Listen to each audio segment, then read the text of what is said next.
What's happening, Heather? Hello. Happy Thursday.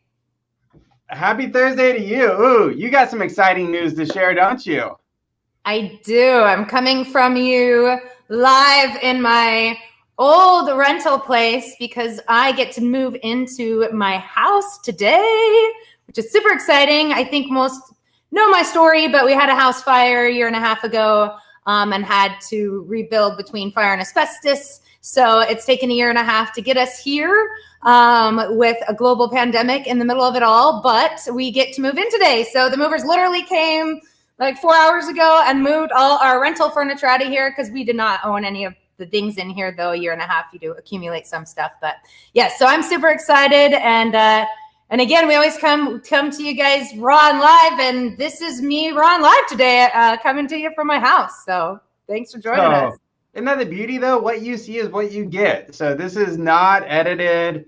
That was never the intent. It was just to be real and live because that's who we are.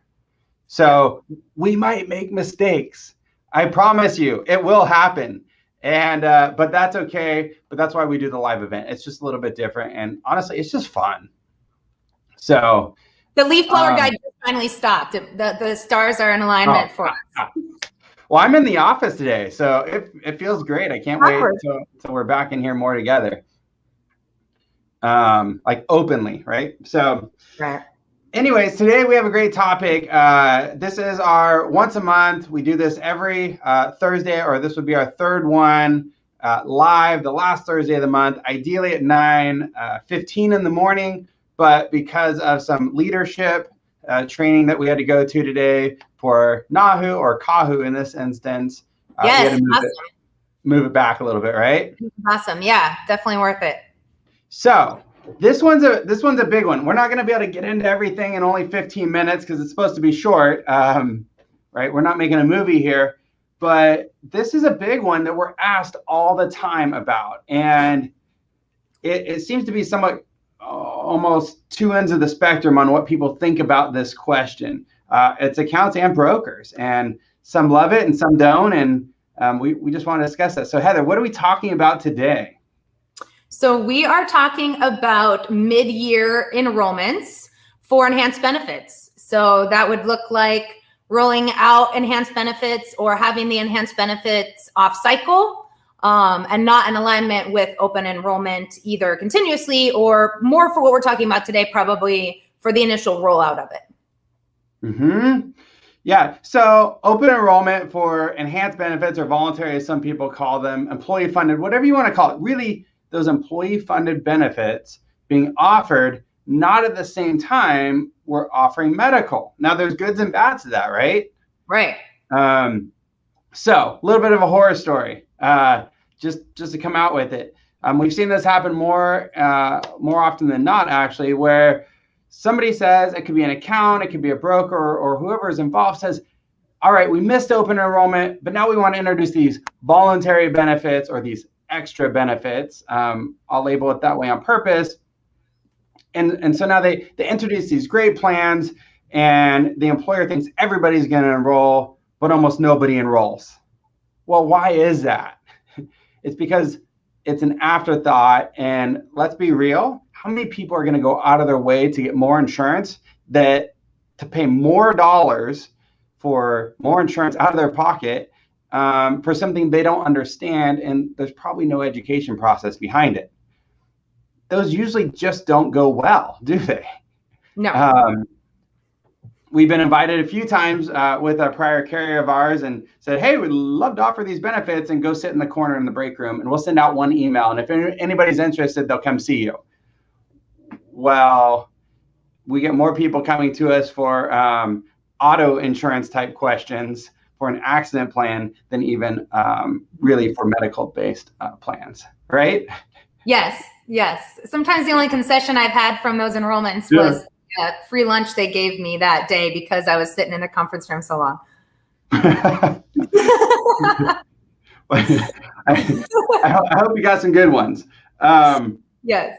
But offering the enhanced benefits mid-year can actually go very well if done correctly and in the right environment.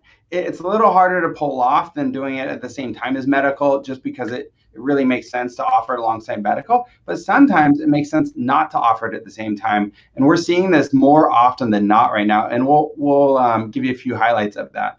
But so why wouldn't we enroll enhanced benefits outside of open enrollment, Heather? Why would we not do that? Why would we not? Why should we stay away from it? Well, yeah. You know, what's interesting to me is, as we were talking about this, everything all ties together, right? And I think part of the reason why we created EBIS and why we expanded and became holistic and to both carriers and to enrollment platforms is whenever you are introducing enhanced benefits, the way that it's evolved to this point is it needs to be holistic. It doesn't matter what carrier you're using, what bad admin you're using. It doesn't even matter if we're talking about being during open enrollment time. If it's disjointed from the system, to your point, they're not going to go do it, A. B, they don't understand how it actually couples with their medical or offsets things and really why we even bring them in to begin with. So whether you're doing it outside of open enrollment or during, if it's not in the enrollment platform, then that can be a challenge for participation and the cohesiveness of everything, right? And so that's, to me, that's one of the first things that comes to mind. Yeah, so it's just in a different place, a different system. Well, and then here's a few other pieces that make it challenging. Think about this. If they have to go back into their enrollment platform, if it's a separate Ben admin, we'll say, from they don't have an HRS, so they're not used to going to the system. And now they're like, why do I got to go back into the system? It's a little bit more challenging to get people back in that system. What's that? I said for insurance that I don't think I want. I know, for insurance you don't want. Right. I'm too busy for that. Why? I mean, half the time. Oh, here we go. Hi, Pepper. That's Pepper, my dog.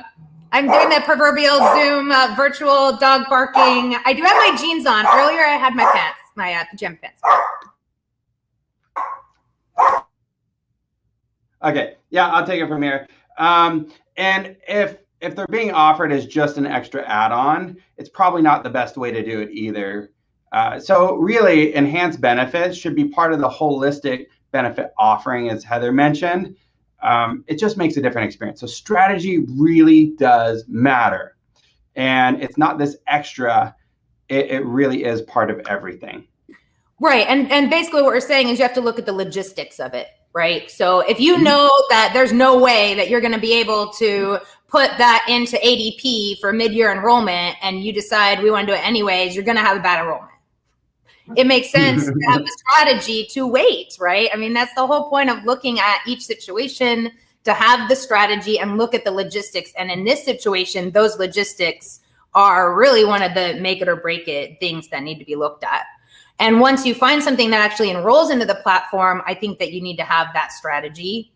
I know I have some ideas of what that could look like. Is that the direction you want to go? So yeah, let's talk about some of the positives of it, right? So some of the positives of doing that off-cycle enrollment are it gives you a chance, especially employers, that chance to re-engage your employees mid-year. And you can remind them about all their benefits. Remind them to get their wellness exams done. Or if you want to push for something such as get your dental cleanings or your immunizations or whatever it might be, this gives an opportune time to remind employees how great their benefits are. And then, oh, by the way, we decided to enhance our benefit offering because we love you, the employees, and we're going to do everything we can to keep you here because you're our family. So basically you're telling me it comes back to employee engagement. Absolutely, 100%. Making benefits a celebration. Oh yeah. Hey, I think we talk about that, right? I mean, delivery is everything, right? So, if you talk about who would be a good candidate for this, and me, in my eyes, I mean, we could have had this conversation and this exact conversation a year ago. Well, okay, let me rephrase. 2 years ago, right? All pertinent. But right now, literally right now, with a global pandemic, with the virtual task force, with all the things going on, this is more relevant than ever. Apparently Pepper thinks so too. So, Right. Thank you for your comment, Pepper. Yeah, but this is a perfect time to re-engage employees. And again, just creating that strategy, and we've seen it done extremely well pre and post pandemic, or I guess during, depending upon how you look at it today. But we've seen the strategy rolled out very well, where the employer loves their employees, wants to do more again, and embraces engagement. If they're not going to embrace engagement, I just don't think it's worth time, because what ends up happening is then there's adverse selection. Nobody understands how the plans work again. So repeating myself a little bit, but we need to hone in on that again, I guess comes back to. Well, and I can decide to stop so I can talk now a little more. Okay. I think it also comes down to understanding the client and the company culture. Right. So if I'm talking to one of our broker partners and we're having a conversation like this and they say, well, who do you think is a good fit for that? It's the company right now that's saying, we want to do more for our employees. What can we do, broker? I know some of you are having that conversation with them where they're going, what do we have here that we need to be putting in front of our employees? And maybe that is the telemedicine program that carrier offers, or the $0 telemedicine program that they might have even put in to highlight with the employees. And you can actually use that as a door opener to open up the conversation to also include the enhanced benefits, right? So maybe we're not leading with the conversation of, hey, do you want to offer more benefits and do more admin and do more work for your employees to get into the system? But maybe it's more of, hey, what if we actually did a mid-year benefit celebration? We highlighted the telemedicine. And on top of that, we could even introduce some new benefits this year. We're finding some of our other clients are really, needing this or that, or talking to them about what they're getting feedback on from their employees, and then using that to guide the conversation and creating a strategy around it. Yep. One fun example we did, and this was pre-pandemic, of course, but one of our clients decided to make benefits a celebration, and we did it mid-year. But we had a whole barbecue. They put together a company barbecue. They had some games, and they did as much as they could for this whole week-long celebration again, to remind them how great their benefits really are. Because communication is everything, especially when it comes to benefits, and helping to guide the correct behavior. Now I'm going down a rabbit hole a little bit, but right. And I want to say this before we go. I want to make sure we get this plug, because there's a reason why, when we set out to create EBIS 2.5 years ago, that we decided to have benefit counselors instead of carrier reps enrolling benefits, right? So with having benefit counselors included in the strategy, there's even more of that human touch and element that can be brought in if you're working with the right partner, like a VBO per se, that might be doing something like that. But I think that's another element here, because this all sounds great and fine and dandy, but when we're working 12, 14 hours and we're swimming in work, this might just sound like more work to you.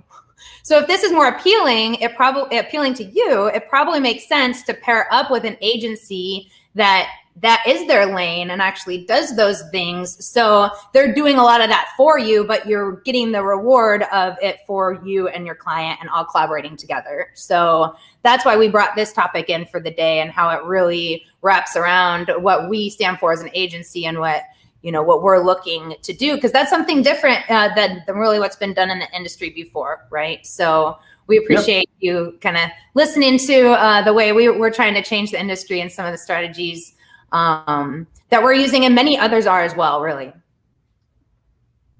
Yeah, right, I think everything's evolving, which makes it a lot of fun right now.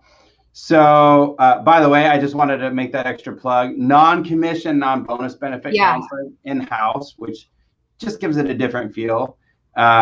Maybe a different day we'll tackle that subject and how and why we're gaining new clients because of it. But that's a different space. Yes. So a new topic.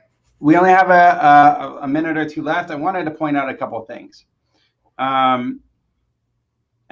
we could go on forever. So if anybody wants to talk more in detail, just give us a call. But here's a few things. If the client or the business is completely unhappy with the carrier, that's a great time to do a potential carrier change. And there's some simple ways to do it that are extremely unimpactful to the company. A lot of times you get better benefits, lower costs, not always, but we have to really look at the company itself, and then we can have a full engagement strategy later.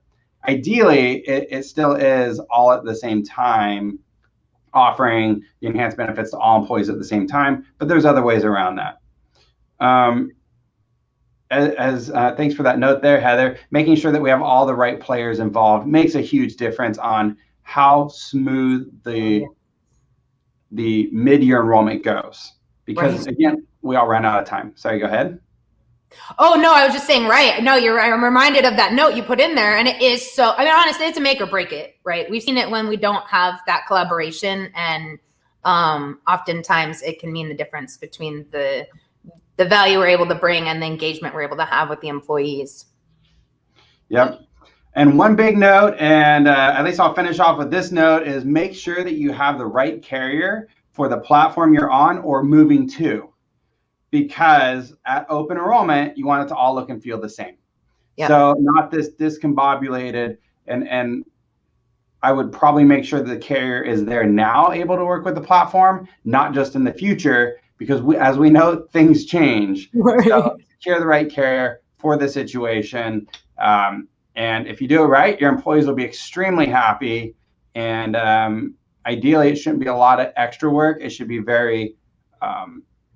you should have a high ROI emotionally and with your account on that. So, all right. Any last words of wisdom here, Heather? No, I think I've given enough for the day. I'm going to hold back so we give more tidbits next time. Of course, like you said, we could talk forever about this topic, but I think we hit some of the main points that are worthy of a 15-minute conversation if you've tuned in and taken those precious 15 minutes of your time to listen. Thank you all. Have a fantastic day. All right. Sayonara.